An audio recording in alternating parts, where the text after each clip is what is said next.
একটু সুন্দর pizza pizza বানাতে পারি। এটা নিতে গিয়ে না খুলে নিলাম আমি বানাতে পারি পিজা ওরা এনেছিল, ওরা হোটেলে এনেছে, আমি যা আনি বুঝছো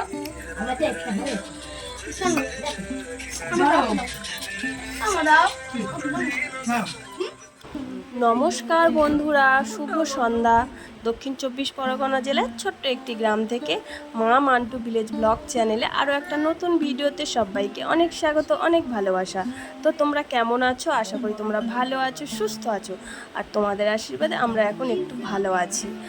আর এই যে ঝড় বৃষ্টি, সন্ধ্যাবেলায় কারেন্ট নেই, তো সন্ধ্যার টিফিন তো করতে হবে। তো কি টিফিন করা যায়? একটু সলিড মাংস ছিল, তো দিদিকে বললাম, তো দিদি বলল চল তোদেরকে ওটা আমি মোমো বানিয়ে খাওয়াই।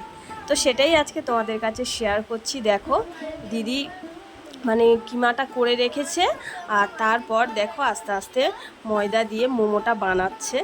তো আমি এটা জীবনেও পারবো না, দিদি এগুলো বানায় বাড়িতে, তো সেটাই আজকের আমাদের করে খাওয়ালো।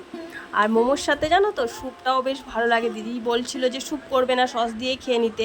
তো আমি বললাম না, তুই সসটাই মানে স্যুপটা বানা, স্যুপ দিয়ে মোমো খেতে খুব ভাল লাগে। স্যুপটা তো আমার খুবই ভাল লাগে, আর দিদি স্যুপটাও করেছেও খুব সুন্দর।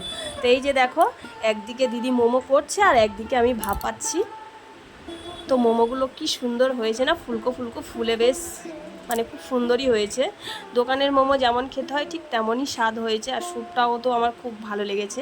তো দেখো একটা একটা করে দিদি এখানে মোমো করছে, আর মোমোগুলো দেখো ভাপাচ্ছে, কি সুন্দর ফুলে ফেপে উঠেছে।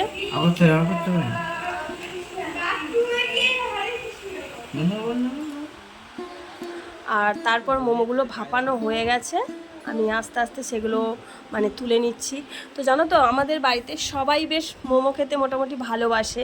মান্টুর দাদা তো খুবই ভালোবাসে, আর মান্টু তো পুরো বাটি নিয়ে বসে আছে মোমো খাবে বলে। তো সন্ধ্যাবেলা ঝড় বৃষ্টিতে কারেন্ট নেই আমাদের এখানে, তো মোমবাতি জ্বালিয়েই আমরা এই মোমোটা বানাচ্ছি। দেখো একদিকে দিদি বানাচ্ছে, আর আমি এদিকে ভাপিয়ে ভাপিয়ে তুলে তুলে রেখে দিচ্ছি।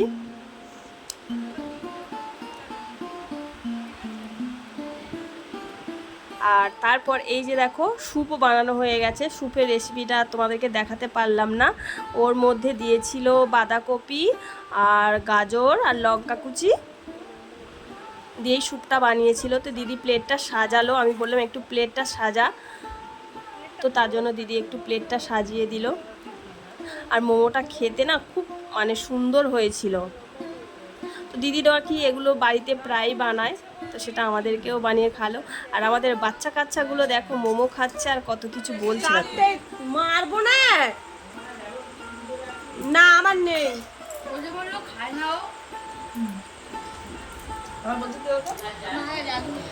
মান্টু দেখো মোমোটা স্যুপে চুপিয়ে চুপিয়ে খাচ্ছে। তো আমরা এই চারিদিকে গোল করে বসে আর মাঝখানে মোমবাতি জ্বালিয়ে বসে খাচ্ছি। তো এটা দেখে আমার মনে হচ্ছে যেন আমরা ক্যান্ডেল লাইট ডিনার করছি। তো তারপর মান্টু মোমো খেয়ে চলে যাচ্ছে জন্মদিন বাড়িতে, কারণ পাশে আমার একটা জায়ের ছেলের জন্মদিন। তো সেখানে মান্টু আর মান্টুর দাদার নিমন্ত্রণ আছে। তো তার জন্য মান্টু পুরো সেজে গুজে রেডি হয়ে গেছে। আর জন্মদিন বাড়িতে দেওয়ার জন্য দেখতে পাচ্ছ এই যে ক্যাডবেরি সেলিব্রেশন, এটা নিয়ে এসে দিয়েছি মান্টুকে। তো মান্টু বললো ওটা আমিই নিয়ে যাব। আর জানো তো মান্টু তো একা যেতে পারবে না, আর ওর দাদাও ওকে নিয়ে যাবে না। সেই জন্য ওর দিদি চলে এসছে রেডি হয়ে, ওর দিদি ওকে নিয়ে যাবে। তো বন্ধুরা সন্ধ্যাবেলা তো দিদি আমাদেরকে মোমো বানিয়ে খাওয়ালো। তো মোমোটা খেতে খুব সুন্দর হয়েছিল। তো তোমরা কারা কারা মোমো খেতে ভালোবাসো আমাকে কিন্তু অবশ্যই কমেন্টে জানিও। তো চলো আজকের আর বেশি বকবক করবো না, ভিডিওটা আমি এখানেই শেষ করব। আর মান্টুও চলে যাচ্ছে ওর দিদির সাথে। তো আমার এই ভিডিওটা যদি তোমাদের ভালো লেগে থাকে তাহলে একটু লাইক করো, কমেন্ট করে জানিও, আর অনেক করে শেয়ার করো। আর আমার চ্যানেলে যারা নতুন বন্ধু আছো আমার চ্যানেলটিকে সাবস্ক্রাইব করে আমার পাশে থেকো। তো চলো সবাইকে টাটা, সবাই ভালো থাকবে।